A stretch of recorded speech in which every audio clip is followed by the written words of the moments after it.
So I'll talk about that. I work for Cultivate Kentucky, which is a program that operates out of the Food Connection, UK. And our primary role is to help produce farmers gain access to wholesale markets by helping them with third-party gap audit assistance. We spoke about that a little bit earlier. And the handout that I'm passing around right now talks about some considerations that you might have if you're going to grow produce for value-added products. And I will preface this by saying that a lot of the stuff, if you're not going to be the manufacturer of the product, a lot of this stuff is going to be their requirements on you. But there are things that are different risks as far as what you're growing versus what you're going to end up, what the end product is going to be. So at the top of this list, first things first, all produce, like what I'm saying, is you might be exempt from certain things. No matter what, all your produce should be grown, harvested, packed, and held in accordance with local, state, and federal regulations, of course. But the first question in consideration of growing produce that might be used as a value-added product is who's going to be producing the end product. So we've talked today a little bit about both options. We've talked about somebody making it for you, or you potentially having a commercial kitchen, or doing home-based microprocessing or processing and doing that yourself.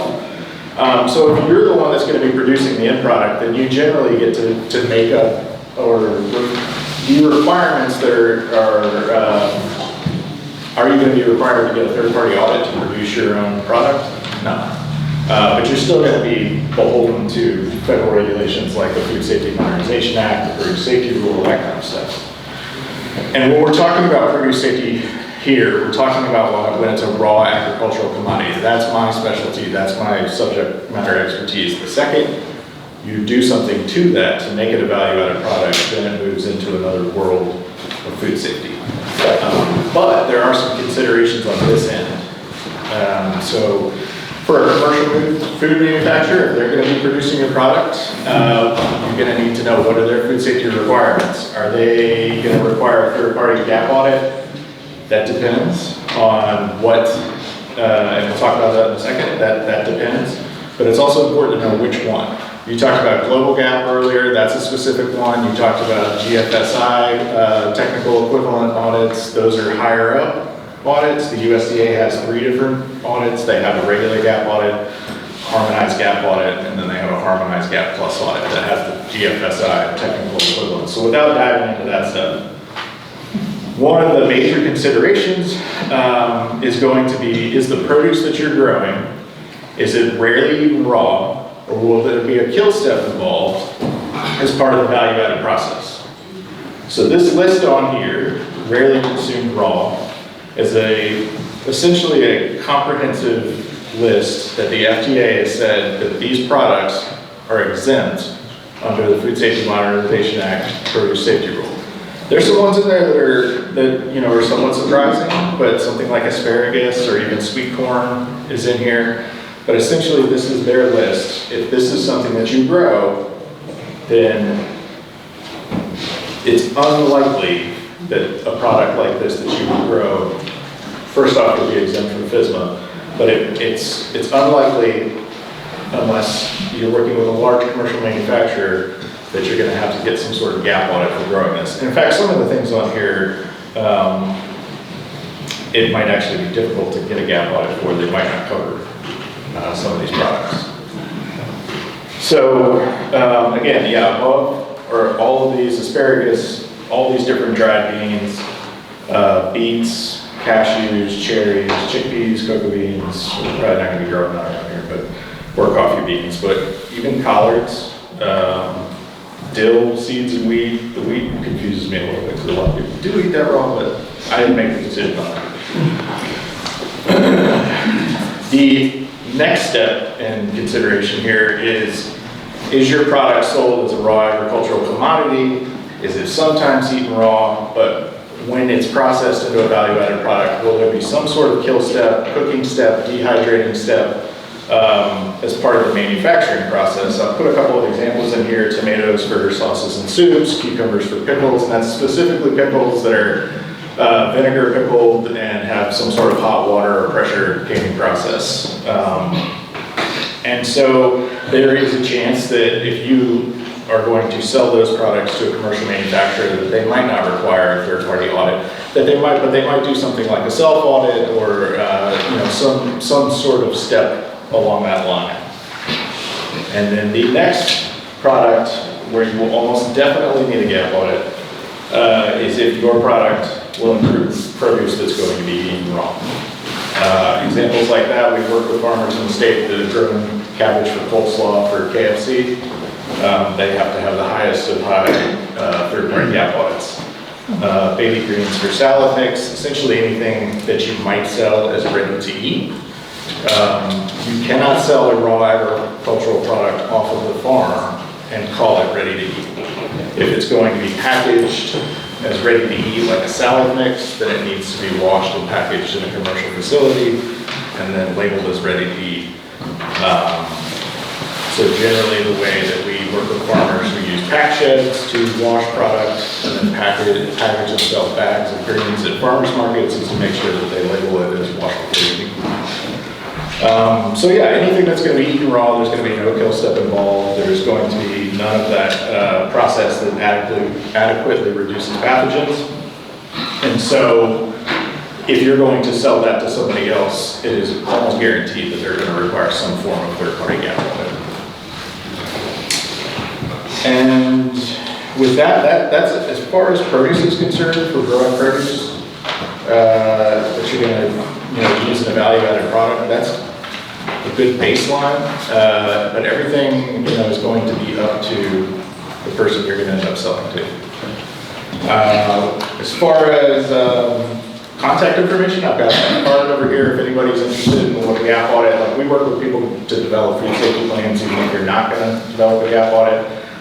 We also have information on is anybody here taking the FSMA growers training for gross produce? No?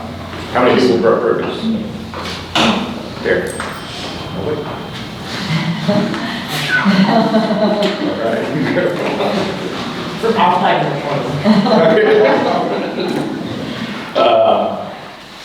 okay. Well, does anybody have any questions as far as growing raw produce for commercial manufacturing? Well, while he's getting that, so my name is Faye Kuzman, and I work for the Food Connection with Brian on the Food Connection team. And I am a value chain coordinator, so long title, but basically Central Kentucky Value Chain Coordinator, and I have an East and a West coordinator cohorts as well. And so basically we cover this state and work, I'll have a map here that I'll show you, but basically work to try to get your product into markets beyond direct to consumer. So these positions are fairly new. They started about a year ago under the Food Connection. The Food Connection is through the University of Kentucky, and it's a food systems center. And so we do a lot of focus with students and research in the department, but then of course we have our positions that are covering the state. And then working closely with partners like KDA and all the partners here at KCARB, CFA, Hort Council, KDA, all the partners to make sure that we're not duplicating and working with farmers basically to try to get your product into those markets, like I said, that are beyond direct to consumer. So if you think about the potential markets could be a restaurant, if you were interested in getting into a restaurant. And then beyond that would be, Deanne will talk about retail, so working in retail, working with Deanne with that, but then also in institutions, so maybe you're interested in getting into larger scale, say hospitals or universities. And so we help basically meet you where you're at. And so I'll start the thing here. So meeting you where you're at, so if you call us, depending on what part of the state you're in, so in Central Kentucky, I'm covering about 36 counties from Lexington, Louisville, and kind of south and north of that. And so when you call us, basically what we can do is talk to you about what product you have, and we cover anything from if you have vegetables, fruits, value added, dairy, meats, grains. So basically covering all commodities, and if you're looking for a market that is not the direct consumer markets, I can help you find those markets. I'm knocking on doors every day trying to find places that will buy local. And so when we have the first conversation, we usually like to go out to a farm and kind of see what you have and what product you're interested in selling, and then kind of talk about your goals and where you want to be, and maybe we then direct you to other partners, or we help you by saying, okay, well, we know we have this university or this market or restaurant or retail market that we know is looking for, this specific thing that you're growing, so I can go ahead and make that match for you. Or maybe it's a longer term thing of, I know what you're growing or producing, and then on down the road, as I'm meeting with buyers, I say, okay, I know this farm, that's a good match based on what you're looking for. So here's our team. Ashton Potter-Wright is our executive director. We have a faculty chair at UK, Krista Jacobson. We have a chef on staff that does a lot of programming and extension, in addition to working with a lot of departments within the university. And then Caleb is not, we're looking for a business officer, so if you know of anybody. And then of course Brian, and then Courtney is Brian's assistant in helping with the food safety gap, or well, you can really call her son. Yeah. And then Brandy Button Johnson is our West Kentucky coordinator, Heather Graham is our East Kentucky coordinator, and then of course I'm covering Central Kentucky. So Brian already talked about what he does with Cultivate Kentucky. So basically, what is a value chain coordinator? So this is not just a term that we came up with. This is something that happened, they have value chain coordinators across the United States working in those states to basically do all of these things. So primary roles would be market matchmaking. So basically what I talked to you about with, you have a product and you want to find a market for that, so we help match you with those markets. And I will say, and you always think of like a middleman. I kind of think of us as, well, I'm working with a farm and then with the buyer, and we're in the middle to the extent that it's helpful to you. And then once we make those matches, we step away, but we're there to help as much as we can. And of course, obviously making that first connection. And then providing technical assistance, whether that be helping match with other partners, depending on your needs.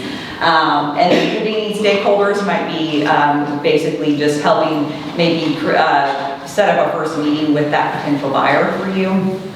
And then just innovating and catalyzing new ideas, and that might be something like, for example, at UK, they weren't able to match or be able to pay the price for local chicken, but we were able to come up with an idea of blending. And so they were still going to buy part of their chicken from Tyson Chicken and then buy local. So it's trying to figure out those creative ideas of like how to make local work, because a lot of these larger buyers might not have the funds and say, well, local is too expensive. So how can we make that work? Maybe we can have, so another example, Vinaigrette Salad Kitchen has several locations in Lexington. They're a chain restaurant. And so how can we figure out a way to get local lettuce in? Well, we can do some of that blending with them as well, because they go through a lot of it. They might be paying a low price, but we can figure out a way to, maybe you can do 30% local, and that's still a huge impact for the farm. And then some of the more system type work is resource prospecting, and that once again is finding maybe grants that would help you out. And we'd probably just send you to KCAR for that, and they'll talk later about their services. But basically, the tops are more the things that we do, but basically helping anything that we can to match you with what your goals are for your farm. This is a map of the areas that we cover. So all the C counties are what I cover for Central Kentucky. The W's are the West Coordinators counties, and the E is the East Coordinator counties. And this is just on the extension administrative map. It just made it easier to break up kind of our territories. And so, a lot of what we deal with in selling to institutions, we can kind of work through that process, and depending on whether you really want to go into, if you're growing produce, getting a gap audit, or if you really just want to focus more on a direct market and not go through a distributor, we can kind of work through all that with you. But we also work closely with distribution partners that carry local product. And so if you are really looking to expand and grow your market, we can talk about how you can get into distribution. And then of course, covering food safety, we have Brian on staff to help through that, but can also work on, helping through the insurance expectations with any of those potential buyers that you might be interested in selling to. And then working through a reliable supply and maybe what the expectation is from that buyer, and kind of helping them understand the seasonality of local, if we're talking about produce or, just volume in general, and kind of working through that process with you. And then of course we work through pricing and help, it's more of a wholesale pricing that we mostly work with, but in some circumstances we can help with retail pricing and kind of understanding where that price point would look like for you and getting into the markets. So really that is all I have, but feel free to reach out. We have our cards